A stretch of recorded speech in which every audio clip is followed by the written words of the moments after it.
everybody, and welcome back to my channel for this Wednesday morning, afternoon or evening across the world where you may be at. And today I'm going to be talking to you about a BBC News article by the headline title Superintendent Co-Writes Guide for Autistic People. This police officer is from the Metropolitan Police in London. He is Superintendent Dion Brown, and I'm going to read the article as an autistic woman. I thought this was important to bring it to your public attention, something that is important to me as an autistic woman, as an autistic person, and let's get into it. Superintendent Dion Brown decided to write a guide for autistic people after the advice he was giving his autistic son. The Metropolitan Police officer explained how often he worried about his son being stopped by police or how he would react in the future after being stopped by police officers. He often said that this guide offers advice for police officers on how to question or stop and search an autistic individual. It also advises autistic people to have an autism alert card.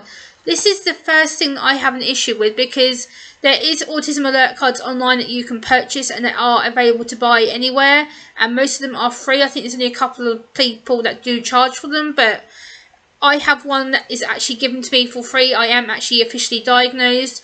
The National Autistic Society, which is the UK's autism charity, do give them out for free, I think, or are now £2 for a little card in a plastic wallet that you can get. But we have to be very careful with giving these out, because these are official autism alert cards to let you guys know that they are someone who is suspected to be on the spectrum or actually are officially diagnosed. So, Superintendent Brown has 2 autistic children. This guide has been shared with every police force across the country in the UK. The superintendent co-wrote the guide with Sean Kennedy, who is a UK barrister and is also autistic and also has autistic children. Being stopped for his son could turn into a traumatic experience if the police officer did not know that he was autistic or not, and the best way to interact with him. So this guide recommends to use short and clear sentences rather than vague language. Avoid using any police terminology, but yeah, it says something else further on in the report. Do not ask multiple questions or banter or threats of violence. Be patient and be calm. Avoid having onlookers present.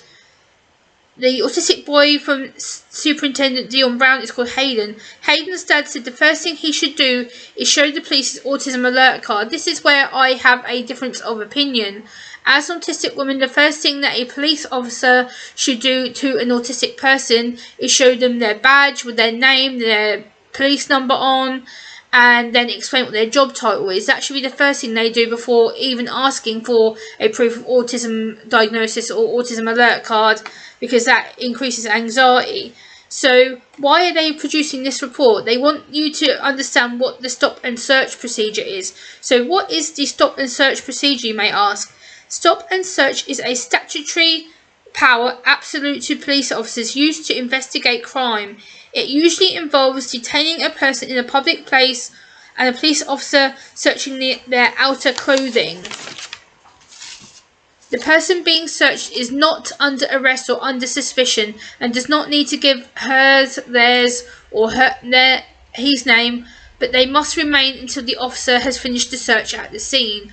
Police officers should give no reason for a search to be perceived as unnecessary or intrusive. They should always act to put a person's mind at ease. That said, it can become drawn out, especially if the person does not cooperate with the police or may be anxious. Well, I'm not being funny, but if we're an autistic person and we are anxious and we are somebody that's not going to cooperate very well with the police, the last thing you want to be doing is saying that we must cooperate, we must stay in the scene till you're finished, and we must do as are told. That is going to increase the amount of anxiety and sensory overload we're going to be going through, and that could potentially cause a shutdown and for them to retaliate, whether that's biting you, hitting you, and then obviously getting charged with assault on top of that. So what is stop and search all about? The stop and search framework includes the following. Section 1 of the Police and Criminal Evidence Act 1984. This allows police officers or police constables to search people in public for offensive weapons or articles for use or in connection with theft, burglary, fraud, taking a vehicle without a owner's consent, destroying or damaging property, e.g. spray painting, prohibited fireworks, offences involving bladed or sharp-pointed objects. Section 60 of the Criminal Justice and Public Order Act 1994 gives police the power to search people in a designated and specific time period for dangerous instruments or weapons. Section 23 of the Misuse of Drugs Act 1971 allows a constable or police officer to search a person suspected of being in possession of a controlled drug and detain them for the stop and search. Do the police have to make reasonable adjustments under the stop and search? Yes, they do. Yes, they do under Section 6 of the Equality Act 2010, requiring police to make reasonable adjustments based on grounds of disability or lack of mental capacity. So that's from the official article, which I will link down below in the video description, both the police report and the BBC article. So what are my thoughts as an autistic woman, you may ask? Well, good question. I'm very happy that the Metropolitan Police are doing this report to better help further autistic people's communication with the police, but especially during a stop and search procedure, but also in communication with police, we have to be careful when assuming every autistic person to have or to hold a autism alert card, and these are so easy to get hold of online. People may buy these to be deceptive who may not even have autism, so we need these to only be officially available to buy with people who have an official diagnosis or are suspected of pending a official diagnosis. I am happy this guide has been written by people who have autistic loved ones or who are autistic themselves, as this makes it more personal and relatable and gets autistic people better communicating within the police.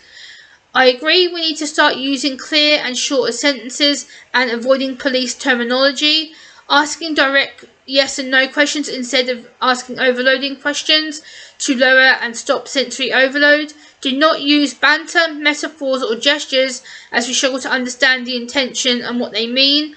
I agree with the police that they need to be calm and patient as we be highly anxious. I agree, if it is possible, take the autistic person away from further onlookers or the sensory stimuli that is happening all around them in the current environment. The one thing that I will critique for this is that I'm shocked that this report is not in easy read or an accessible format. Many autistic people will feel overloaded reading this. There is too much text simply, but again, each autistic person is different. I am able to process a lot of information and to be able to read it and understand it, but some of the language was too technical.